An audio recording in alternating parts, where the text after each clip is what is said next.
نحمده ونستعينه ونستغفره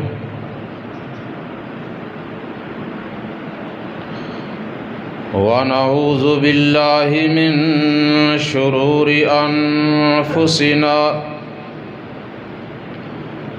ومن سيئات أعمالنا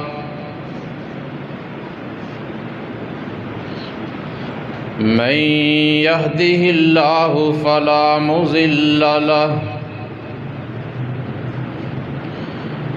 ومن يضلله فلا هادي له وأشهد أن لا إله إلا الله وحده لا شريك له وأشهد أن محمدًا عبده ورسوله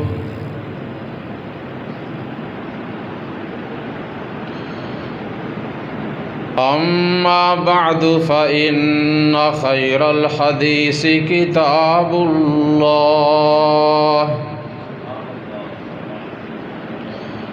وخير الهدي هدي محمد صلى الله عليه وآله وسلم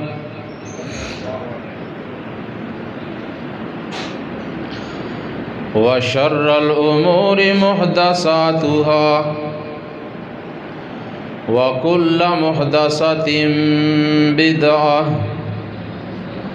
وكل بدعة ضلالة وكل ضلالة في النار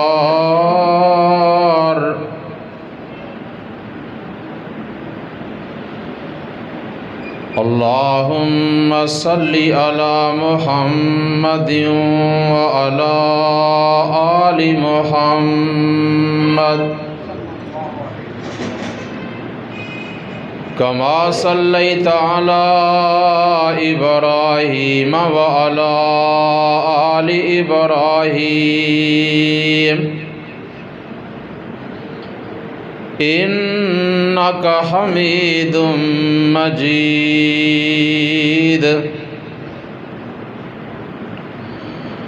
اللهم بارك على محمد وعلى آل محمد كما باركت على إبراهيم وعلى آل إبراهيم إنك حميد مجيد رب اشرح لي صدري ويسر لي أمري واحلل عقدة من لساني يفقه قولي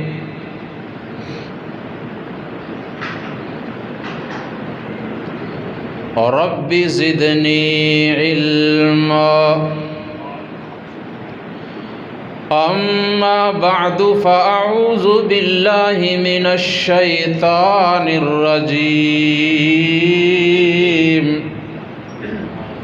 بسم الله الرحمن الرحيم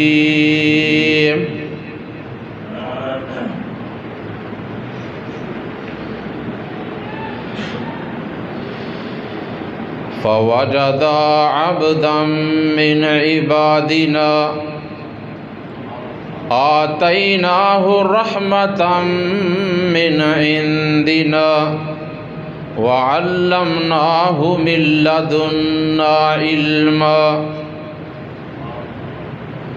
قال له موسى هل أتبعك على أن تعلمني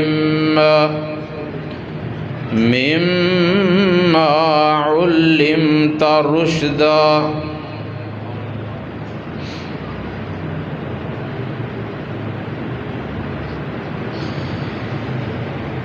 تمام قسم کی حمد و ثنا، تعریف و ستائش، بزرگی، بڑائی، کبریائی، عظمت اللہ مالک الملک ذوالجلال والاکرام کے لیے بے شمار لا تعداد ان گنت درود و سلام امام کائنات سید المرسلین خاتم النبیین رحمت للعالمین حضرت محمد مصطفیٰ احمد مجتبیٰ صلی اللہ علیہ وآلہ وسلم کی ذات اقدس و مقدس پہ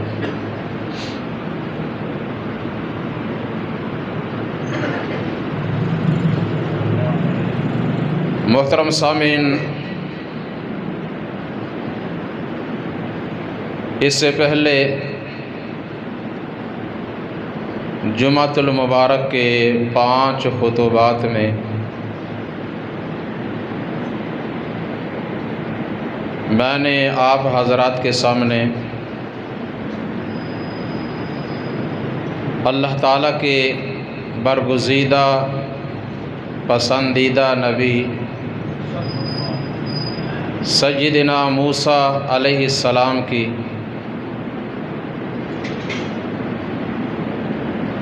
ولادت سے نبوت و رسالت تک کی زندگی اور پھر فرعون اور اس کے ساتھیوں کے سامنے دین حق کی تبلیغ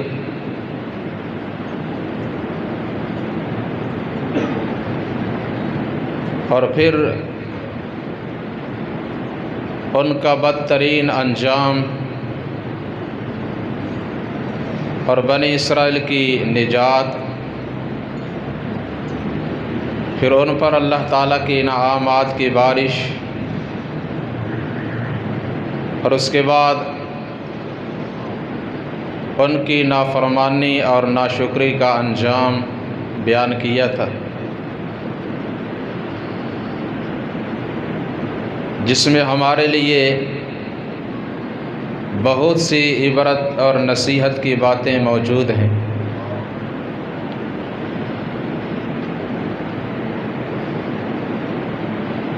اس وقت میں نے قرآن مجید کی سورہ الکہف کی 2 آیات تلاوت کی ہیں۔ یہاں پہ اللہ تعالیٰ نے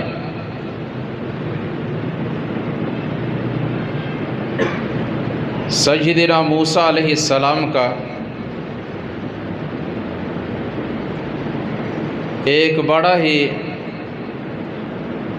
اہم سفر جو انہوں نے حصول علم کے لیے بڑا لمبا سفر پیدل طے کیا تھا،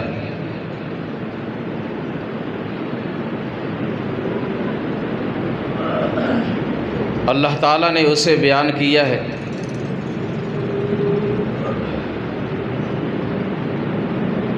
جس میں علم کی اہمیت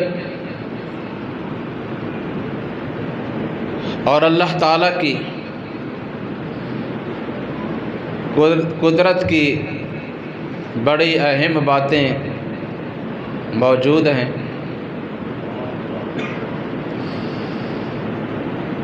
میں چاہتا ہوں کہ یہ سفر بھی قرآن و حدیث کی روشنی میں آپ کے سامنے بیان کیا جائے۔ اللہ تعالیٰ مجھے صحیح بیان کرنے کی اور پھر ہم سب کو اس کے مطابق عمل کرنے کی توفیق عطا فرمائے۔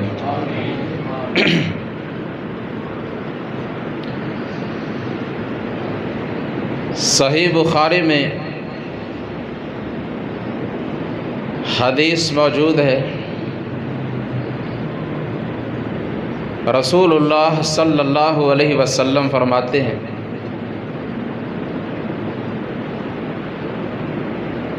کہ ایک دفعہ اللہ کے کلیم موسیٰ علیہ السلام بنی اسرائیل کے ایک بہت بڑے مجمع میں بڑی فصاحت اور بلاغت کے ساتھ انہیں واعظ و نصیحت فرما رہے تھے۔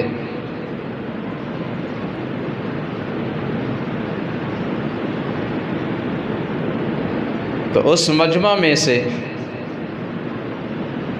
ایک آدمی نے آپ علیہ السلام سے یہ سوال کیا کہ اے موسیٰ، کیا اس وقت آپ سے بڑھ کر بھی کوئی عالم ہے؟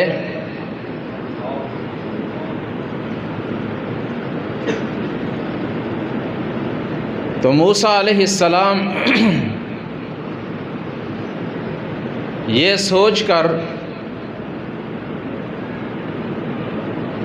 کہ اس وقت چونکہ میں اللہ تعالیٰ کا رسول ہوں، مجھے اللہ تعالیٰ نے کتاب عطا کی ہے، میرے پاس اللہ کی وحی آتی ہے، اس لیے جواب میں یہ فرما دیا کہ نہیں، اس وقت میں ہی زیادہ علم رکھتا ہوں۔ اگرچہ ان کی بات اپنی جگہ پہ بجا تھی، مگر اللہ تعالیٰ نے اس انداز کو پسند نہ فرمایا۔ انسان کے پاس جتنا بھی علم ہو،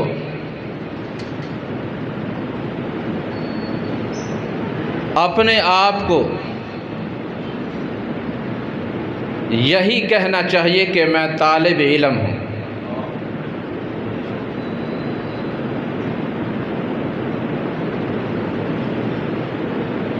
اور اس کی نسبت انہیں اللہ کی طرف کرنی چاہیے تھی۔ واللہ اعلم، کہ اللہ تعالیٰ ہی سب سے زیادہ جاننے والا ہے، اور یہ بھی اللہ کے علم میں ہے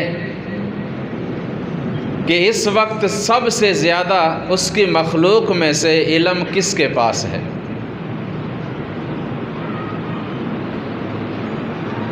قرآن کریم کی سورہ یوسف میں اللہ تعالیٰ نے فرما دیا وَفَوْقَ كُلِّ ذِي عِلْمٍ عَلِيمٍ،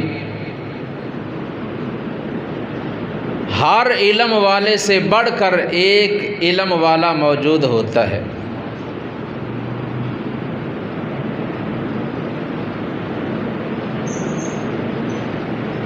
تو اللہ کی طرف سے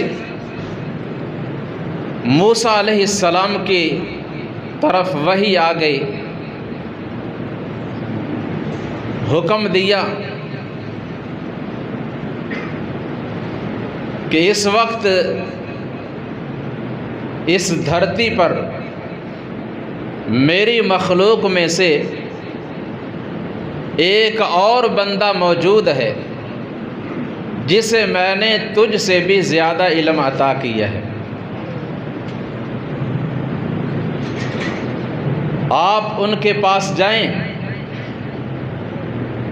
اور ان سے علم حاصل کریں۔ یہ اللہ نے کسی حکم دیا؟ اپنے کلیم، اپنے نبی، اپنے برگزیدہ رسول سیدنا موسیٰ علیہ السلام کو۔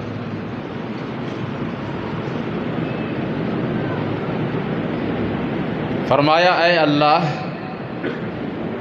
میں تیرے اس بندے کے ساتھ کیسے ملاقات کر سکتا ہوں حکم دیا ایک مچھلی لے، اسے پکا، اسے اپنے توشہ دان میں رکھ اور سفر شروع کر دے۔ کہاں تک؟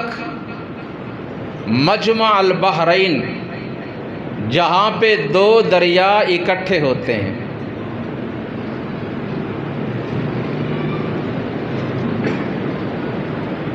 اور وہاں پہنچ، جس جگہ پہ یہ مچھلی غائب ہو جائے گی نا، وہاں تیری میرے اس بندے کے ساتھ ملاقات ہو جائے گی۔ فوراً تیار ہوئے، اپنے ایک قریبی اور مخلص ساتھی ان کو ساتھ لیا، جن کا نام تھا یوشع ابن نون۔ موسیٰ علیہ السلام کے بعد بنی اسرائیل کے یہ پیغمبر تھے، سیدنا موسیٰ علیہ السلام کے جان نشین تھے۔ سفر شروع کیا۔ قرآن کریم کے الفاظ میں فرمایا وَإِذْ قَالَ مُوسَىٰ لِفَتَاهُ لَا أَبْرَحُ حَتَّىٰ أَبْلُغَ مَجْمَعَ الْبَحْرَيْنِ أَوْ أَمْضِيَ حُقُبًا۔ وہ وقت قابل ذکر ہے جب موسیٰ علیہ السلام نے اپنے ساتھی سے فرمایا کہ میں تو سفر کرتا ہی رہوں گا، پیدل چلتا ہی رہوں گا، حتیٰ کہ میں مجمع البحرین تک اس جگہ پہ پہنچ جاؤں جہاں پہ دو دریا جمع ہوتے ہیں، اگرچہ مجھے اس کے لیے کئی صدیاں بھی کیوں نہ پیدل چلنا پڑے۔ اب ہمارے لیے کتنی آسانیاں موجود ہیں۔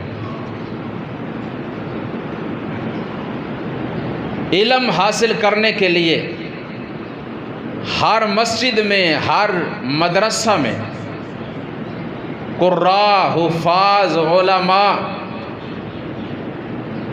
علم سکھانے کے لیے، پڑھانے کے لیے موجود ہیں اور بلا معاوضہ،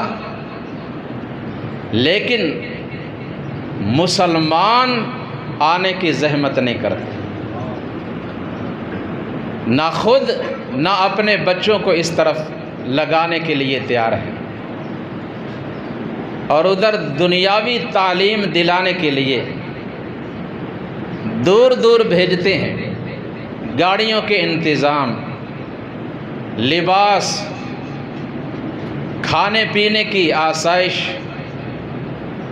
اور بڑی فیس، سب کچھ برداشت کر رہے ہیں، اور ادھر مفت میں اگر کوئی سمجھانے والا سمجھائے، بتانے والا بتائے، ترغیب دلائے تو کہتے ہیں وہ علم زیادہ ضروری ہے۔ وہ بھی تو علم ہے نا، ڈاکٹر بنانا، انجینئر بنانا اور علوم سکھانا۔ یاد رکھیں، اگر ان دنیاوی تمام علوم کو اس دینی تعلیم کے تابع کیا جائے گا پھر تو وہ علم ہے، اس کا فائدہ ہے۔ لیکن اگر یہ چھوڑ کر قرآن و سنت کا علم صرف اور صرف وہی پڑھایا جائے، سکھایا جائے، تو پھر وہ علم نہیں، وہ دنیا بنانے کا، دنیا کمانے کا ایک فن ہے، جس کا صرف زندگی کی حد تک فائدہ ہوگا۔ جو ہی جسم سے جان نکلے ساری ڈگریاں بیکار، قبر میں، محشر کے میدان میں اس کا کوئی فائدہ نہیں۔ لیکن یہ علم قرآن کا، حدیث کا، سنت کا، جو ہر جگہ پہ کام آنے والا ہے اور اس کے فائدے ہی فائدے ہیں۔ تو سیدنا موسیٰ علیہ السلام نے فرمایا میں حصول علم کے لیے چلتا رہوں گا، اگرچہ مجھے کئی سال گزر جائیں، صدیاں گزر جائیں،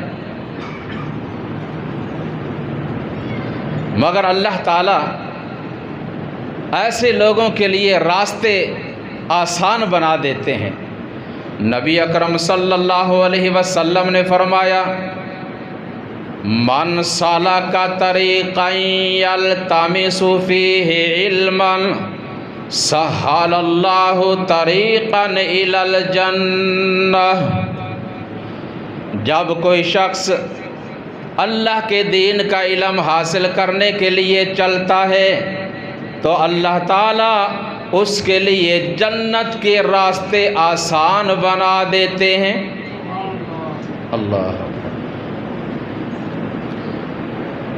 اور پھر آپ صلی اللہ علیہ وسلم نے فرمایا جب کوئی قرآن و سنت کا علم حاصل کرنے کے لیے اپنے گھر سے نکلتا ہے، مسجد کی طرف یا مدرسہ کی طرف جانے لگتا ہے، اللہ احکم الحاکمین اپنے مقرب، اپنے نورانی فرشتوں کو حکم دیتے ہیں کہ جاؤ میرے اس بندے کے، اس طالب علم کے قدموں کے نیچے اپنے نورانی پر بچھا دو۔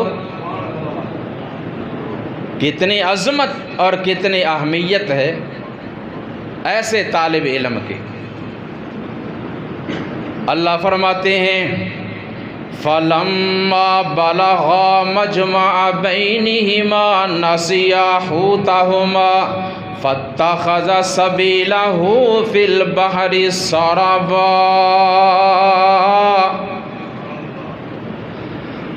جب اس جگہ پہ پہنچے جہاں پہ دو دریا جمع ہوتے ہیں، حدیث مبارکہ میں آتا ہے وہاں ایک چٹان تھی پتھر کی، اس کے ساتھ ٹیک لگا کر اللہ کے پیغمبر موسیٰ علیہ السلام بیٹھ جاتے ہیں۔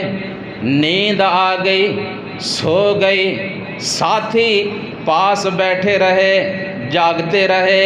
اچانک مچھلی اپنے برتن میں سے نکلی اور دریا میں چلی گئی اور اس نے سرنگ کی طرح اپنا راستہ بنا لیا۔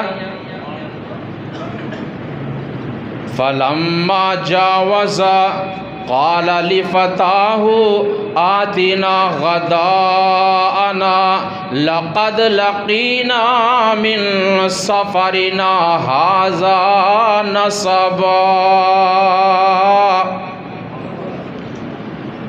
لیکن جب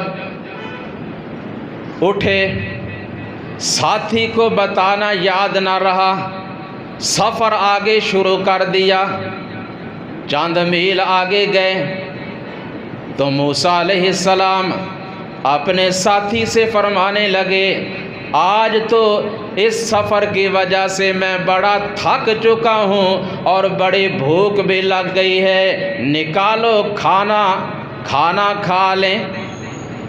حالانکہ یہاں تک جب آئے تھے نا تو ایسی بات نہیں کی، نہ بھوک محسوس ہوئی اور نہ ہی تھکاوٹ، مگر جب اپنی اصل منزل سے آگے پہنچے نا تو پھر تھک بھی گئے اور بھوک بھی لگ گئی۔ ساتھی نے اس وقت کہا قال ارأيت اذ اوينا الى الصخرة فإني نسيت الحوت وما انسانيه الا الشيطان ان اذكره واتخذ سبيله في البحر عجبا۔ اس وقت یاد آیا اور کہا کہ جہاں ہم پتھر کی چٹان کے پاس بیٹھے رہے آپ سو گئے۔ اس وقت مچھلی اپنے برتن میں سے نکلی، دریا میں چلی گئی اور بڑے عجیب طریقہ سے اس نے اپنا راستہ بنا لیا، لیکن مجھے آپ سے بتانا یاد نہ رہا، مجھے شیطان نے بھلا دیا۔ اصل میں اس نے سرنگ کی مانند راستہ بنایا، جیسے چاروں طرف پہاڑ ہوتا ہے، پتھر ہوتا ہے، درمیان میں سرنگ ہوتی ہے، راستہ ہوتا ہے پیدل چلنے کا، گاڑیاں بھی چلتی ہیں۔ اللہ نے سارے پانی کو روک دیا اور درمیان میں راستہ بن گیا۔ کہا مجھے بتانا یاد نہ رہا۔ واتخذ سبیلہ فی البحر عجبا، تو فرمایا قال ذلک ما کنا نبغی فارتدا علی آثارہما قصصا۔ اس وقت موسیٰ علیہ السلام فرمانے لگے یہی تو ہماری آخری منزل تھی، یہیں تک تو ہم نے آنا تھا، پھر واپس اپنے نشانات قدم پہ چلتے ہوئے اسی جگہ پہ آ گئے جہاں سے مچھلی غائب ہوئی تھی، اس جگہ پہ آ گئے۔ آ کر کیا دیکھتے ہیں؟ فَوَجَدَ عَبْدًا مِّنْ عِبَادِنَا آتَيْنَاهُ رَحْمَةً مِّنْ عِنْدِنَا آتَيْنَاهُ رَحْمَةً مِّنْ عِنْدِنَا وَعَلَّمْنَاهُ مِن لَّدُنَّا عِلْمًا۔ اس جگہ پہ پہنچے، فَوَجَدَ عَبْدًا مِّنْ عِبَادِنَا، ہمارے خاص بندوں میں سے ایک بندے کو پایا، وہاں وہ بیٹھے ہوئے تھے، جسے ہم نے اپنی طرف سے رحمت اور خاص علم عطا کیا تھا۔ یہ بندے کون تھے؟ اس کے متعلق علماء مفسرین مختلف آراء ہیں۔ بعض کہتے ہیں یہ اللہ کے ایک ولی تھے، اللہ کے برگزیدہ پیارے بندے تھے۔ بعض کہتے ہیں یہ بھی اللہ کے نبی تھے، اور بعض کہتے ہیں یہ اللہ کے فرشتوں میں سے ایک فرشتہ تھا، واللہ عالم۔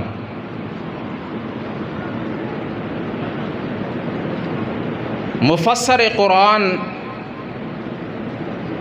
عبد الرحمن کیلانی رحمۃ اللہ علیہ نے ان آیات کی تفسیر پہ بڑا تبصرہ کرتے ہوئے آخر میں اس رائے کو ترجیح دی ہے کہ یہ اللہ تعالیٰ کے فرشتوں میں سے ایک مقرب فرشتہ تھا جسے اللہ تعالیٰ نے بھیجا۔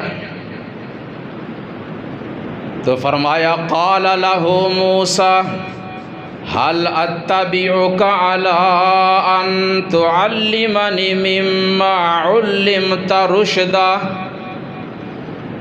اور ان کا نام تھا خاضر، بعض کہتے ہیں خضر، لیکن صحیح لفظ جو ہے ان کا نام تھا خاضر۔ یہ اس لیے کہ وہ جس جگہ پہ بیٹھتے ارد گرد کی جگہ سرسبز و شاداب ہو جاتی، سبزہ اگ جاتا، اس لیے انہیں خضر کہا گیا۔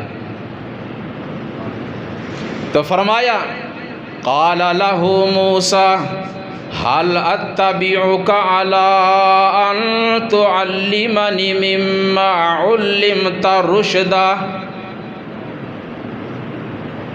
میں آپ کے ساتھ رہنا چاہتا ہوں، اور اگر آپ اس علم میں سے جو اللہ نے آپ کو عطایا ہے اس میں سے آپ کچھ مجھے سکھا دیں تو میں آپ کی اتباع کروں گا، آپ کی پیروی کروں گا، آپ کا ادب اور احترام کروں گا، آپ کے ساتھ ساتھ رہوں گا۔ اساتذہ کرام، معلم، پڑھانے والے، سکھانے والے کی عزت توقیر کرنا سکھایا کہ جس سے علم حاصل کریں ان کی اتباع کرنی چاہیے، ان کا احترام کرنا چاہیے۔ قال انک لن تستطیع معی صبرا، کہا اے موسیٰ علیہ السلام مجھے اعتراض تو نہیں، لیکن بات یہ ہے کہ آپ میرے ساتھ رہ کر صبر نہیں کر سکیں گے۔ وَكَيْفَ تَصْبِرُوا عَلَىٰ مَا لَمْ تُحِطْ بِهِ خُبْرًا، اور جس بات کا آپ کے پاس علم نہیں، میرا اور آپ کا مختلف علم ہے، آپ اس پہ صبر کر بھی کیسے سکتے ہیں؟ لیکن جواب میں موسیٰ علیہ السلام نے فرمایا قال ستجدنی ان شاء اللہ صابرا ولا اعصی لک امرا، اگر اللہ نے چاہا تو آپ ضرور مجھے صبر کرنے والا ہی پائیں گے، اور میں آپ کے کسی بھی معاملہ میں، کسی بھی بات میں مخالفت نہیں کروں گا، نافرمانی نہیں کروں گا انشاءاللہ۔ کوئی بھی بات کرنی ہو کہ میں تھوڑی دیر کے بعد یہ کام کروں گا یا کل یہ کروں گا، بعد میں کوئی بھی وقت ہو تو بات کرتے وقت ساتھ انشاءاللہ یہ کہنا لازم ہے۔ نبی اکرم صلی اللہ علیہ وسلم آپ سے کفار نے یہود کے کہنے پر کچھ سوالات کیے، جن میں ایک یہ سوال بھی تھا سیدنا موسیٰ اور خضر علیہ السلام کے بارے میں، ان کا کیا معاملہ تھا، اصحاب کہف کون تھے، ذوالقرنین کا کیا معاملہ ہے، اور روح کیا چیز ہے۔ آپ صلی اللہ علیہ وسلم نے فرمایا تھا میں تمہیں ان سوالات کے جواب کل دوں گا، اور ساتھ انشاءاللہ کہنا آپ بھول گئے۔ اللہ نے کئی دن تک وحی کا نزول روک لیا، آپ پریشان ہوئے، اور کئی دن گزرنے کے بعد پھر اللہ تعالیٰ نے یہ سورہ الکہف نازل فرمائی اور فرمایا وَلَا تَقُولَنَّ لِشَيْءٍ إِنِّي فَاعِلٌ ذَلِكَ غَدًا إِلَّا أَن يَشَاءَ اللَّهُ۔ اے محبوب صلی اللہ علیہ وسلم، آپ جب بھی کوئی ایسی بات کریں اور کہیں کہ میں کل یہ کام کروں گا، کل یہ بات کہوں گا، تو ساتھ میں انشاءاللہ لازم کہہ لیا کریں۔ اور اس کی مثالیں قرآن کریم میں اور بھی بڑی ملتی ہیں۔ بہرحال سیدنا موسیٰ علیہ السلام نے فرمایا اگر اللہ نے چاہا تو آپ ضرور مجھے صبر کرنے والا ہی پائیں گے۔ قال فَإِنِ اتَّبَعْتَنِي فَلَا تَسْأَلْنِي عَنْ شَيْءٍ حَتَّى أُحْدِثَ لَكَ مِنْهُ ذِكْرًا۔ اگر آپ نے میرے ساتھ چلنا ہے تو خاموش رہنا ہے، کسی بھی معاملہ میں کسی بھی بات کا آپ نے مجھ سے سوال نہیں کرنا، میں خود ہی آپ کو بتایا کروں گا۔ میں نے جو کرنا ہے وہ آپ نے خاموشی سے دیکھنا ہے، میں نے جو کہنا ہے وہ آپ نے خاموشی سے سننا ہے، آپ نے مجھ سے سوال نہیں کرنا۔ فرمایا ٹھیک ہے۔ سفر شروع کیا، دریا کے کنارے پہ پہنچے، کشتی میں سوار ہونا تھا، دریا کی دوسری جانب جانا تھا۔ صحیح بخاری میں آتا ہے کیا دیکھتے ہیں، اچانک ایک چڑیا آئی، اس نے دریا میں سے اپنی چونچ میں پانی لیا، پانی چونچ میں لے کر اڑ گئی۔ خضر علیہ السلام کہتے ہیں اے موسیٰ علیہ السلام، کیا آپ نے کچھ دیکھا؟ فرمایا اور تو کچھ نہیں، بس اتنا ہی دیکھا ہے، ایک چڑیا آئی، چونچ میں پانی لیا، اڑ گئی۔ فرمانے لگے آپ نے مجھے بھی اتنا بڑا عالم نہیں سمجھنا، یاد رکھ میرا علم، آپ کا علم اللہ تعالیٰ کی تمام مخلوقات، جنات ہیں، ملائکہ ہیں، انسان ہیں، دیگر مخلوقات ہیں، سب کا علم ملا کر اللہ کے علم کے مقابلہ میں بس اتنا ہی سمجھ لیں کہ جتنا تمام دریاؤں، سمندروں، نہروں کے پانی کے مقابلہ میں وہ پانی کا قطرہ ہے جو چڑیا کی چونچ میں ہے۔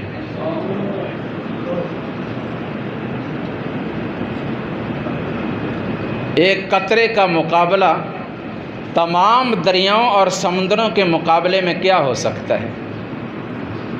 فرمایا وَيَسْأَلُونَكَ عَنِ الرُّوحِ قُلِ الرُّوحُ مِنْ أَمْرِ رَبِّي وَمَا أُوتِيتُم مِّنَ الْعِلْمِ إِلَّا قَلِيلًا۔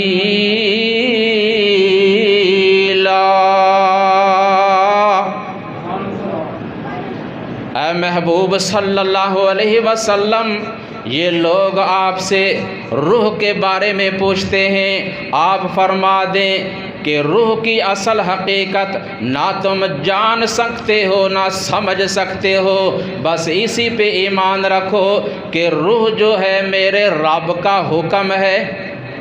جب تک اللہ اپنی مخلوق میں سے کسی بھی جاندار کو زندہ رکھنا چاہیں تو وہ زندہ رہتا ہے، اور جب اللہ اسے مارنا چاہیں تو اللہ اس میں سے روح کو نکال لیتے ہیں، وہ مردہ ہو جاتا ہے۔ لیکن پھر بھی سمجھ لو وَمَا أُوتِيتُم مِّنَ الْعِلْمِ إِلَّا قَلِيلًا، تمہیں بڑا تھوڑا علم دیا گیا ہے، اور اللہ کا علم اس کی کوئی انتہا نہیں، اس کا کوئی کنارہ ہی نہیں، نہ اس کی رحمت کا کوئی کنارہ، نہ اس کے علم کا کوئی کنارہ۔ جو کچھ ہو چکا، جو ہو رہا ہے، جو ہونے والا ہے، یہ سب کچھ اللہ کے علم میں ہے۔ بہرحال فرمایا فَانْطَلَقَا حَتَّى إِذَا رَكِبَا فِي السَّفِينَةِ خَرَقَهَا، دریا کو عبور کرنے کے لیے کشتی میں سوار ہوئے۔ ملاحوں نے، کشتی والوں نے دونوں کو دیکھا، بڑے نیک سیرت، بڑے خوبصورت انسان ہیں، بڑے دیندار ہیں اور ایماندار، دیندار۔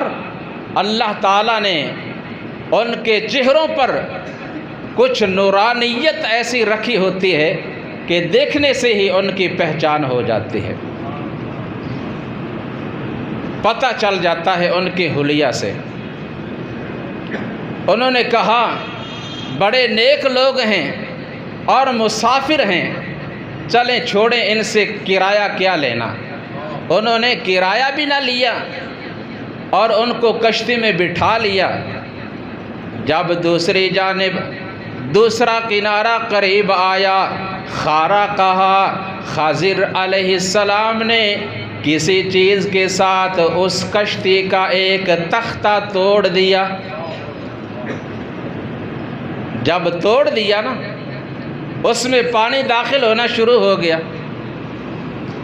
اب سیدنا موسیٰ علیہ السلام بول پڑے، خاموش نہ رہ سکے، فرمانے لگے أَخَرَقْتَهَا لِتُغْرِقَ أَهْلَهَا لَقَدْ جِئْتَ شَيْئًا إِمْرًا۔ آپ نے کشتی کا تختہ توڑ دیا، حالانکہ ان لوگوں نے ہماری عزت کی، آپ نے ان کے کشتی کو عیب دار بنا دیا، پانی اندر آنے لگ گیا۔ اس طرح تو جو کشتی میں سوار ہیں پانی میں ڈوب بھی سکتے ہیں، یہ کام آپ نے اچھا نہیں کیا۔ تو خضر علیہ السلام کہنے لگے، قال الم اقل انک لن تستطیع معی صبرا، اے موسیٰ میں نے تجھے پہلے ہی بتا دیا تھا، کہہ دیا تھا کہ آپ میرے ساتھ رہ کر صبر نہیں کر سکیں گے۔ وہی بات ہوئی نا، آپ نے وعدہ کیا تھا کہ میں کوئی بات نہیں کروں گا، صبر کروں گا، تو اب کیوں بولے؟ قال لا تؤاخذنی بما نسیت ولا ترہقنی من امری عسرا، میں بھول گیا اور آپ بھی تھوڑی سی نرمی کریں، اتنی سختی نہ کریں۔ اصل میں کام ہی ایسا ہوا ہے کہ جو دیکھ کر میں خاموش نہیں رہ سکا۔ بیچ کشتی میں انسان سوار تھے، اگر پانی زیادہ آ جاتا تو سب ڈوب جاتے، تو کوئی بھی انسان ایسا کام دیکھ کر برداشت تو نہیں کر سکتا۔ بہرحال یہ مجھ سے بھول ہو گئی ہے، چلو ٹھیک ہے۔ فانطلقا حتی اذا لقیا غلاما فقتلہ قال اقتلت نفسا زکیۃ بغیر نفس لقد جئت شیئا نکرا۔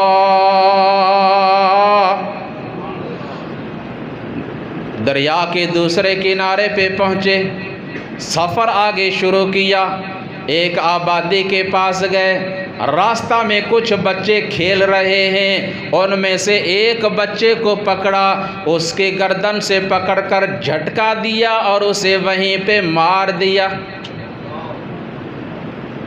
موسیٰ علیہ السلام سے پھر نہ رہا گیا، فرمانے لگے اس بچے نے ہمارا کیا نقصان کیا ہے، معصوم بے گناہ بچہ، آپ نے اسے پکڑ کر قتل کر دیا، یہ تو پہلے سے بھی نازک معاملہ تھا۔ تو یہ آپ کی بڑی عجیب حرکت ہے۔ خضر علیہ السلام پھر کہنے لگے، قال الم اقل لک انک لن تستطیع معی صبرا، اے موسیٰ علیہ السلام میں نے پہلے ہی آپ سے کہہ دیا تھا کہ آپ میرے ساتھ رہ کر صبر نہیں کر سکیں گے۔ تو موسیٰ علیہ السلام فرمانے لگے، قال ان سألتک عن شیء فلا تصاحبنی قد بلغت من لدنی عذرا۔ اب مجھے ایک موقع اور دے دیں، اگر تیسری دفعہ میں بولا تو پھر آپ کے پاس حجت موجود ہے، آپ مجھے اپنے سے جدا کر دینا۔ فرمایا ٹھیک ہے۔ فانطلقا حتی اذا اتیا اہل قریہ اہل قریۃ استطعما اہلها فابوا ان یضیفوہما فوجدا فیہا جدارا یرید ان ینقض فاقامہ قال لو شئت لاتخذت علیہ اجرا۔ اللہ فرماتے ہیں آگے چلے، ایک بستی میں داخل ہوئے، بھوک لگی تھی، انہوں نے بستی والوں سے کھانا مانگا، دونوں نے کھانا مانگا، لیکن بستی کے رہائشی، بستی والے اتنے کنجوس، اتنے بخیل کہ انہوں نے ان کو کھانا کھلانے سے انکار کر دیا، کھانا نہ دیا۔ پتہ نہیں کتنے کنجوس لوگ اور بخیل۔ حالانکہ ویسے بھی جب کوئی مسافر آ جائے اس سے پوچھ لینا چاہیے، اللہ کے بندے آپ کھانا چاہتے ہیں، کھانا کھلانا چاہیے۔ لیکن جب کوئی سوال کر لے، کھانا مانگ لینا، تو پھر اسے کھانا کھلانا فرض ہے، یاد رکھیں، اگر میسر ہو تو۔ اگر نہیں ہے تو الگ بات ہے۔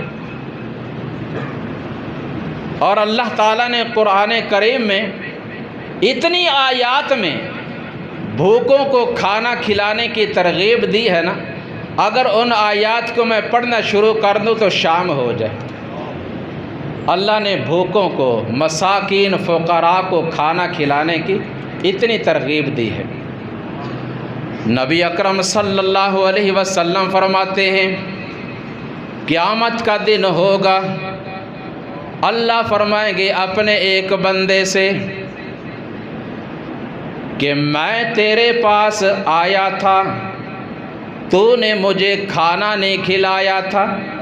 یہ کہے گا اللہ تو رب العالمین، تمام مخلوقات کو کھلانے والا، میں تجھے کیسے کھلاتا؟ اللہ فرمائیں گے کہ میرا ایک بھوکا مسکین بندہ تیرے پاس آیا تھا، اس نے تجھ سے کھانا طلب کیا تھا، تو نے اسے کھلایا نہیں تھا۔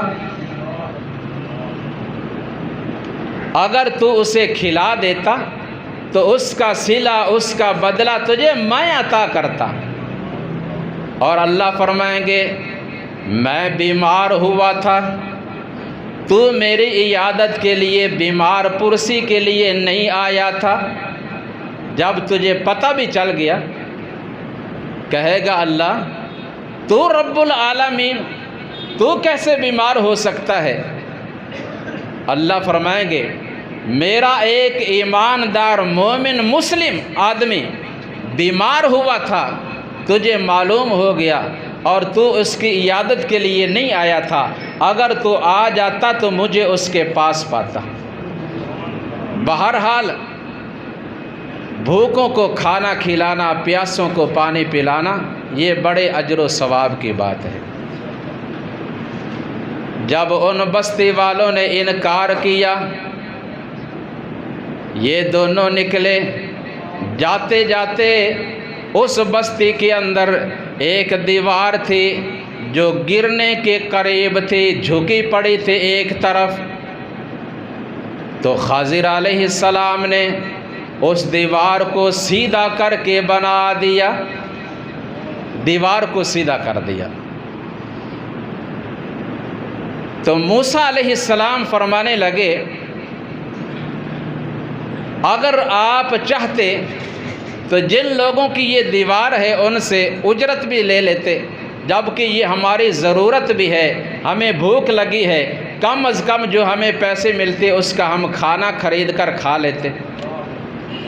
ایک تو انہوں نے ہماری ضیافت نہیں کی، ہم نے کھانا مانگا پھر بھی نہیں دیا، اور آپ نے ایسے بے قدرے لوگوں پہ اتنا بڑا احسان کر دیا، تو اگر آپ چاہیں تو ان سے اجرت لے سکتے ہیں۔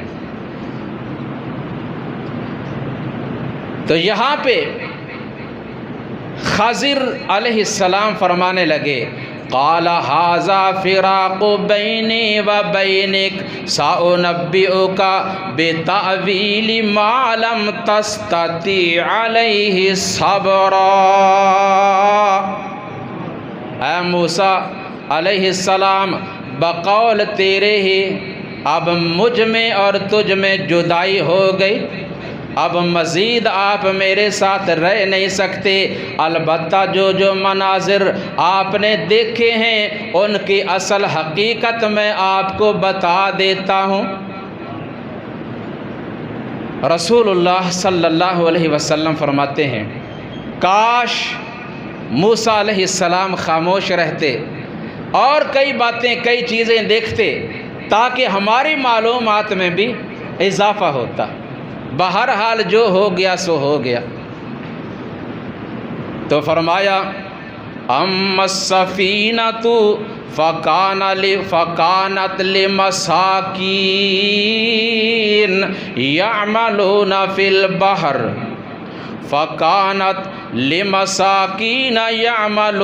فی البحر فأردت ان اعیبها وکان وراءهم ملک یأخذ کل سفینۃ غصبا۔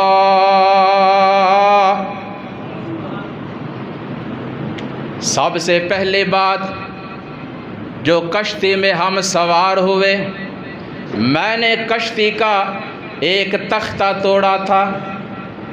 اس کی وجہ یہ تھی کہ آگے ایک ظالم بادشاہ تھا، اور یہ کشتی والے مسکین لوگ، انہوں نے نئی کشتی بنائی تھی اور اسی پہ ان کا گزران تھا۔ آگے جو ظالم بادشاہ تھا وہ جب بھی کسی نئی کشتی کو دیکھتا تو اسے اپنے قبضہ میں لے لیتا۔ جیسے آپ دیکھتے ہیں نا، وڈیرے لوگ، مالدار لوگ اگر کسی غریب آدمی کے پاس کوئی اچھا مکان، کوئی اچھی گاڑی دیکھ لینا تو ان کے اندر کے حالات کو کوئی دیکھ نہیں سکتا، وہ اندر سے ابل رہے ہوتے ہیں۔ یہ چیز، یہ مکان، یہ گاڑی ان کے پاس آ گئی، وہ کیسے؟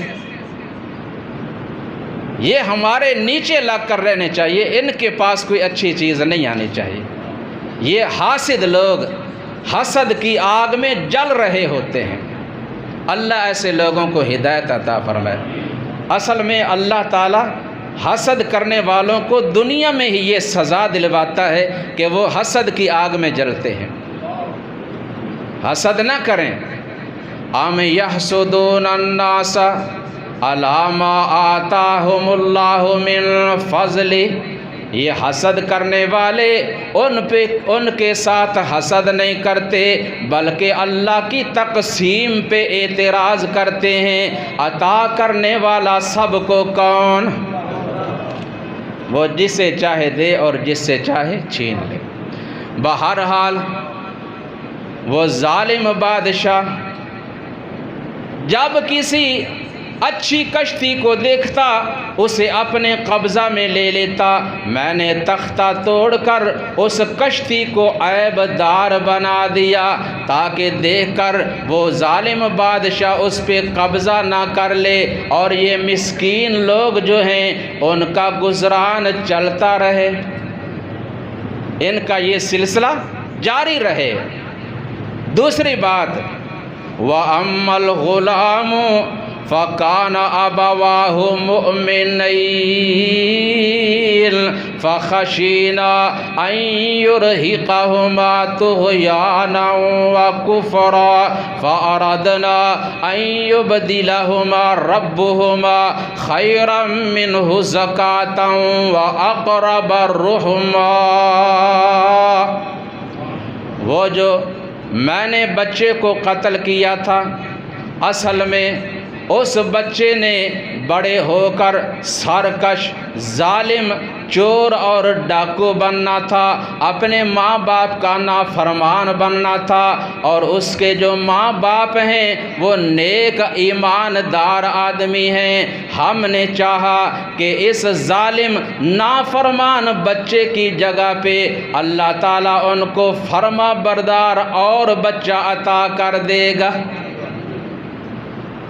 تیسری بات، وَأَمَّا الْجِدَارُ فَكَانَ لِغُلَامَيْنِ يَتِيمَيْنِ فِي الْمَدِينَةِ وَكَانَ تَحْتَهُ كَنْزٌ لَهُمَا وَكَانَ أَبُوهُمَا صَالِحًا فَأَرَادَ رَبُّكَ أَن يَبْلُغَا أَشُدَّهُمَا وَيَسْتَخْرِجَا كَنْزَهُمَا۔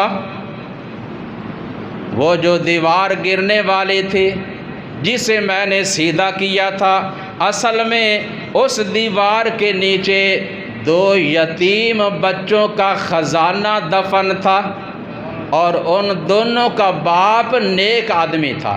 وہ فوت ہو گیا، اگر وہ دیوار گر جاتی تو آپ کو پتہ ہے نا، لوگ اینٹیں مٹی وغیرہ اٹھا کر لے جاتے ہیں، اور اگر لوگوں کو ان کا خزانہ نظر آ جاتا وہ چھوڑتے؟ وہ بھی لے جاتے۔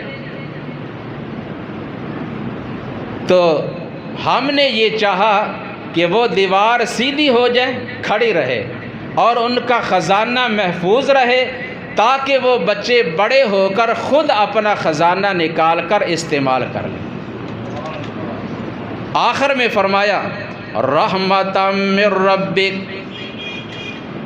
یہ علم جو اللہ نے مجھے عطا کیا ہے، ان باتوں کا علم تجھے عطا نہیں کیا، یہ ہے مجھ پہ میرے رب کی خاص رحمت، یہ اللہ نے مجھ پہ رحمت کی ہے۔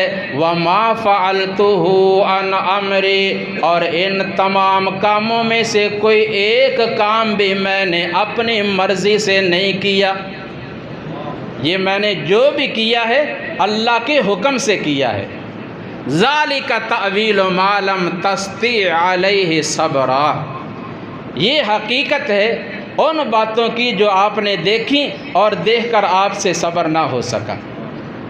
تو یہاں تک اللہ تعالیٰ نے یہ ان کا سفر بیان کیا ہے، اور اس میں علم کی اہمیت بیان کی۔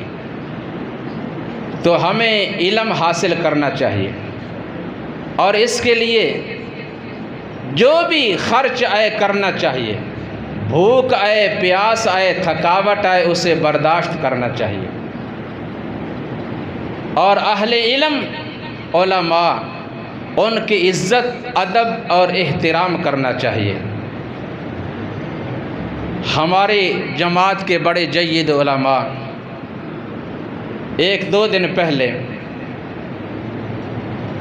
محدث اور شیخ الحدیث، شیخ التفسیر، بہت بڑے مفسر جنہوں نے تفسیر القرآن کے نام سے ایک قرآن کریم کی تفسیر لکھی ہے اور اس کا ترجمہ بھی لکھا ہے، نام تھا ان کا عبدالسلام بن محمد رحمۃ اللہ علیہ، وفات پا گئے، اور مرکز مرید کے میں لاکھوں کی تعداد میں نماز جنازہ کی شرکت میں لوگ جمع ہوئے تھے، علماء بھی اور طلباء بھی۔ اور اس سے پہلے مسجد نبوی کے امام قاری محمد خلیل رحمۃ اللہ علیہ، جو ہمارے پاکستانی تھے، یہ بھی ہمیں اعزاز ہے، حالانکہ وہ لوگ حرمین کا امام کسی اجمی کو نہیں بناتے، حرم مکہ ہو یا حرم مدینہ، امام ان کا عربی ہی ہوتا ہے۔ تو یہ پہلا اجمی امام تھا جس نے ایک عرصہ وہاں گزارا، وہ بھی وفات پا گئے۔ اسی طرح جامعہ سلفیہ کے ایک بہترین قاری نوید الحسن رحمۃ اللہ علیہ۔ علماء، قراء، حفاظ اٹھتے جا رہے ہیں۔ آپ صلی اللہ علیہ وسلم نے فرمایا قیامت کے قریب علم اٹھ جائے گا۔ کس طرح؟ علماء دنیا سے رخصت ہو جائیں گے، تو علماء کے لیے دعا بھی کرنی چاہیے، اور یہ دعا ہم ہی نہیں کریں گے، آپ صلی اللہ علیہ وسلم فرماتے ہیں جو معلمین ہیں ان کے حق میں اللہ کی تمام مخلوقات دعا کرتی ہے، حتیٰ کہ دریاؤں، سمندروں میں رہنے والی مچھلیاں بھی، اور بلوں میں رہنے والے کیڑے مکوڑے بھی ان کے حق میں دعا کرتے ہیں۔ تو تمام جو فوت شدگان ہیں ان کے حق میں دعا کریں گے انشاءاللہ نماز کے بعد، اور جو بیمار ہیں اللہ تعالیٰ انہیں صحت یاب بنائے۔ اور اسی طرح یہ جو موسم ہے، بے موسمی بارش ہو رہی ہے، سندھ کے علاقہ میں، سرحد میں اور دیگر علاقہ میں اولے برس رہے ہیں، نقصانات ہو رہے ہیں۔ گزشتہ چند مہینے پہلے کثرت باران کی وجہ سے کتنا بڑا سیلاب آیا اور نقصان ہوا، تو اس کے لیے بھی دعا کرنی ہے اللہ تعالیٰ اس طوفانی بارشوں سے، اس آفت سے بھی ہمیں نجات عطا فرمائے، اور اللہ تعالیٰ ہمارے جو ملک کے حالات ہیں انہیں بہتر بنا دے۔ سبحان ربک رب العزت عما یصفون۔